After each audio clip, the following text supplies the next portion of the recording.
कभी कभी जश्न की एक रात कैसे एक भयानक, दिल दहला देने वाली त्रासदी में बदल जाती है, पता ही नहीं चलता।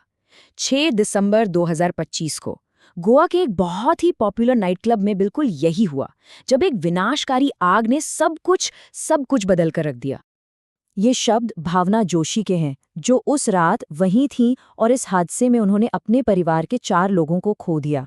उनका ये दर्दनाक बयान हमें सीधे उस घटना की मानवीय कीमत पर ले आता है कि कैसे उस अफरा-तफरी के बीच प्राथमिकताएं भी हैरान करने वाली थीं। उस एक रात में कुल 25 जानें चली गईं। देखिए, ये सिर्फ एक आंकड़ा नहीं है, ये एक बहुत बड़ी आपदा का प्रतीक है, जो न जाने कितने परिवारों के लिए कभी न खत्म होने वाला दर्द बन गया। तो चलिए अब जरा इस घटना की गहराइयों में उतरते हैं और समझने की कोशिश करते हैं कि उस रात असल में हुआ क्या था। तो हुआ ये कि आधी रात का वक्त था, नाइट क्लब लोगों से खचाखच भरा हुआ था और तभी आग तेजी से फैलने लगी। शुरू में जो बातें सामने आईं वो थीं कि शायद कोई एलपीजी सिलेंडर फटा होगा या फिर कोई इलेक्ट्रिकल फॉल्ट हुआ होगा। इस हादसे का शिकार हुए लोगों में 20 तो क्लब के ही कर्मचारी थे और 5 टूरिस्ट। और सबसे दुखद बात यह है कि इनमें एक ही परिवार के 4 लोग शामिल थे, जिनकी गोवा की पहली ही ट्रिप उनकी आखिरी ट्रिप बन गई। तो अब हम उस सबसे ज़रूरी सवाल पर आते हैं कि आखिर इस आग ने इतनी जानें क्यों लीं। देखिए, ये सिर्फ एक हादसा नहीं था, ये असल में कई सारी चूकों का, कई सारी विफलताओं का नतीजा था। और ये बात एक बहुत बड़ी गलतफहमी को दूर करती है कि आग में मौतें कैसे होती हैं। 25 में से सिर्फ 2 लोगों की मौत सीधे जलने से हुई। जानते हैं असली कातिल कौन था? धुआं। धुएं ने 23 लोगों की जान ले ली। ये एक ऐसा अदृश्य खतरा था जो आग की लपटों से कहीं कहीं ज्यादा घातक साबित हुआ। तो सवाल ये है कि धुआं इतना खतरनाक क्यों होता है? सबसे पहले तो आग अपने आसपास की सारी ऑक्सीजन को बड़ी तेजी से खत्म कर देती है, जिससे सांस लेना लगभग नामुमकिन हो जाता है। लेकिन बात सिर्फ ऑक्सीजन की कमी की नहीं है। धुआं अपने साथ और भी कई घातक चीजें लेकर आता है। ये जो गैसों का मिश्रण होता है ना, ये बहुत ही घातक होता है। कार्बन मोनोऑक्साइड खून में ऑक्सीजन की जगह ले लेती है और हाइड्रोजन साइनाइड वो तो शरीर की कोशिकाओं को ही काम करने से रोक देती है।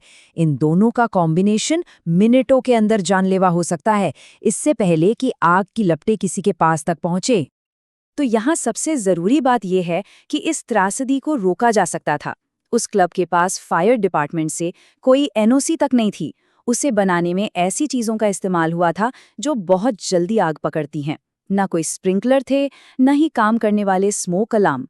और सबसे खतरनाक बात ये थी कि बाहर निकलने के जो रास्ते थे, खासकर बेसमेंट में, वो या तो बंद थे या बहुत संकरे, जिससे लोग एक तरह से धुएं के जाल में फंस गए। और जो बात इसे और भी ज्यादा चौंकाने वाली बना देती है, वो ये है कि अधिकारियों को इस खतरे के बारे में पहले से पता था। त्रासदी से ठीक 1 साल पहले क्लब को अवैध निर्माण के लिए नोटिस दिया गया था, लेकिन उस नोटिस पर कार्रवाई करने की बजाय उसे रोक दिया गया और क्लब चलता रहा। तो चलिए अब देखते हैं कि इस त्रासदी के बाद जवाबदेही तय करने के लिए क्या-क्या कदम उठाए गए हैं। आग लगने के कुछ ही घंटों के अंदर क्लब के मालिक गौरव और सौरभ लूथरा देश छोड़कर थाईलैंड भाग गए।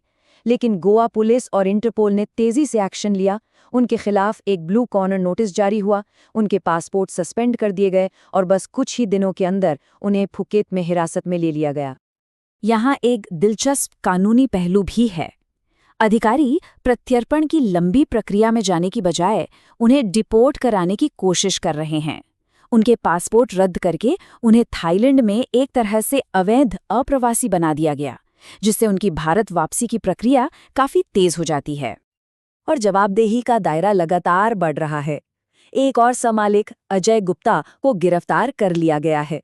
साथ ही क्लब के कई मैनेजमेंट स्टाफ भी सलाखों के पीछे हैं। इतना ही नहीं, उन सरकारी अधिकारियों को भी सस्पेंड कर दिया गया है जिन्होंने इस असुरक्षित जगह को चलाने की इजाजत दी थी। देखिए, ये घटना सिर्फ गोवा के क्लब तक सीमित नहीं है। ये हमारे देश में एक बहुत बड़े और परेशान करने वाले पैटर्न की ओर इशारा करती है। तो हम घूम फिरकर फिर से उसी सवाल पर आ जाते हैं। क्या ये एक ऐसी दुर्घटना थी जिसे टाला नहीं जा सकता था, या फिर ये सिस्टम की नाकामी का एक ऐसा नतीजा था जिसका होना लगभग तय था? जैसा कि द इंडियन एक्सप्रेस के इस संपादकीय में कहा गया है, ये त्रासदी एक बड़े पैटर्न का हिस्सा है। ये लापरवाही, मिलीभगत और नियमों के प्रति घोर अनादर की एक ऐसी कहानी है जो बार बार दोहराई जाती है। मुंबई के कमला मिल से लेकर राजकोट के गेमिंग जोन तक हम सब ने ये दुखद कहानी पहले भी कई बार देखी है, और इन सभी मामलों में एक ही पैटर्न दिखाई देता है। मुनाफे और विस्तार की दौड़ में सुरक्षा नियमों को ताक पर रख दिया जाता है, जिससे ऐसी आपदाएं होती हैं जिन्हें आसानी से रोका जा सकता था। और आखिर में ये हमें इस एक सवाल के साथ छोड़ जाता है कि जब मिलीभगत और लापरवाही को ऐसे ही पनपने दिया जाता है तो इसकी असली कीमत कौन चुकाता है? इसका जवाब शायद उन 25 परिवारों के पास है जिनकी दुनिया उस एक रात में हमेशा हमेशा के लिए बदल गई।